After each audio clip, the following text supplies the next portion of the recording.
रामपुर बिजली विभाग में बहुत बड़ा खेल चल रहा है और इसका एक बड़ा खुलासा आज मैं आप लोगों के सामने करने जा रहा हूं। इसकी शिकायत मैंने मंडलायुक्त महोदय से भी की है, जिस पर जांच बैठी है। क्या खेल चल रहा है रामपुर बिजली विभाग में? चोरी किसी घर में किसी उपभोक्ता के यहाँ अगर पाई जाती है तो उसके ऊपर फैक्टर 1 के तहत बिजली विभाग के लोग जुर्माने का नोटिस भेज रहे हैं। फैक्टर 1 कहाँ लगता है?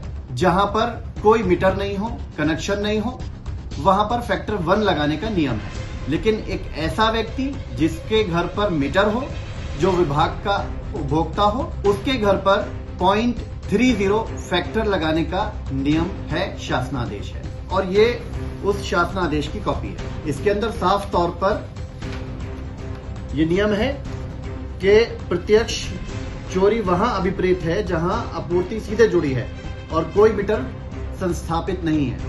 तो जहां पर मीटर स्थापित है वहां पर फैक्टर 0.30 से जुर्माना वसूलने का कानून है। इसके अतिरिक्त किसी भी फीडर पर यदि 13 घंटे 14 घंटे सप्लाई आती है तो उतने ही घंटे की सप्लाई पे चोरी का जुर्माना वसूला जाएगा। यहाँ रामपुर में क्या हो रहा है? मात्र 12, 13 घंटे 14 घंटे सप्लाई दे रहे हैं और जुर्माना वसूल रहे हैं 24 घंटे का।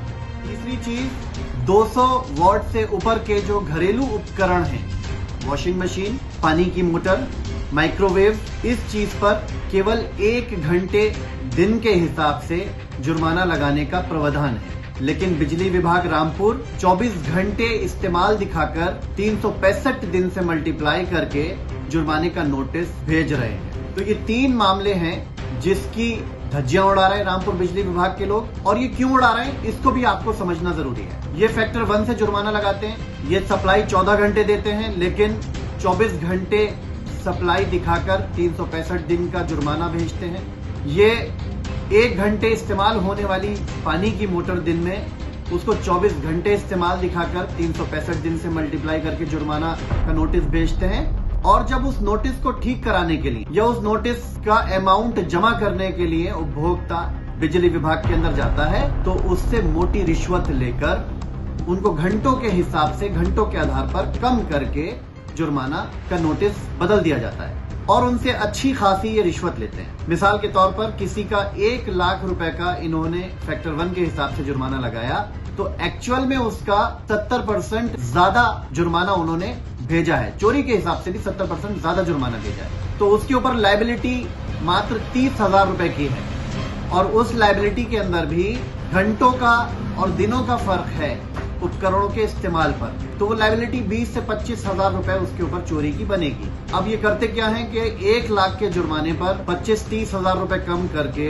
उसको मात्र 10-12 हजार रुपए की, 20,000 रुपए की रसीद देंगे और बाकी पैसे रिश्वत के रूप में उससे रख लेंगे। उसको भी लगेगा कि मेरा 1 लाख की जगह मुझे 60,000 या 70,000 रुपए देना पड़ा, 30-40 हजार रुपए कम हो गया। और विभाग का ये है कि सरकार को राजस्व चला गया और जो सरकार को राजस्व गया उससे कहीं ज्यादा रिश्वत के रूप में उन अधिकारियों की जेब में, उन बाबुओं की जेब में चला गया जो उन उपभोक्ताओं से वसूला है। तो ये बड़े पैमाने पर रामपुर बिजली विभाग के अंदर खेल चल रहा है। इसका तथ्यों के साथ मैंने खुलासा किया है। शासन के आदेशों की कॉपी, विभागीय आदेशों की कॉपी मैंने मंडलायुक्त महोदय को सौंपी है और इस पूरे प्रकरण पर जांच की मांग की है। इसके अतिरिक्त रामपुर में विद्युत सप्लाई मात्र 10, 12 या 13 घंटे दी जा रही है। खामखा पूरे दिन 4-4 घंटे, 6-6 घंटे प्रतिदिन सप्लाई को बाधित कर दिया जाता है। इस मामले पर भी मैंने आवाज उठाई है और मंडलायुक्त महोदय को तथ्य सौंपे हैं। उन्होंने जांच भी उठाई है। मुझे लगता है इस मामले पर ढंग से जांच हुई, कई अधिकारी इसकी जद में आएंगे। इसके अतिरिक्त जो भी फर्जी जुर्माने का नोटिस बिजली विभाग के लोग उपभोक्ता को देते हैं उसमें बिना चार्जशीट, बिना अदालत में साबित हुए उस नोटिस का अमाउंट बिल में जोड़कर बिजली विभाग के लोग भेज देते हैं। ये तो वही बात हुई कि अपील भी तुम, दलील भी तुम, गवाह भी तुम, वकील भी तुम, जिसे चाहो हराम कह दो, जिसे चाहो हलाल कर दो। मैं रामपुर के तमाम उपभोक्ताओं से ये गुजारिश करता हूं कि बिजली विभाग के लोग जो भी आपको नोटिस दें, उस नोटिस में ये निश्चिंत रूप से आप चेक करिए कि उन्होंने फैक्टर 1 के हिसाब से आपको जुर्माने का नोटिस दिया है या फैक्टर 0.30 के हिसाब से आपको नोटिस भेजा है। अगर फैक्टर 1 के हिसाब से घरेलू ऐसे उपभोक्ता जिनके पास मीटर लगा है उनको नोटिस फैक्टर 1 के हिसाब से दिया है तो वो बिल्कुल जुर्माना ना भरें, बल्कि अदालत का दरवाजा खटखटाएं। निश्चिंत रूप से आपको फायदा पहुंचेगा।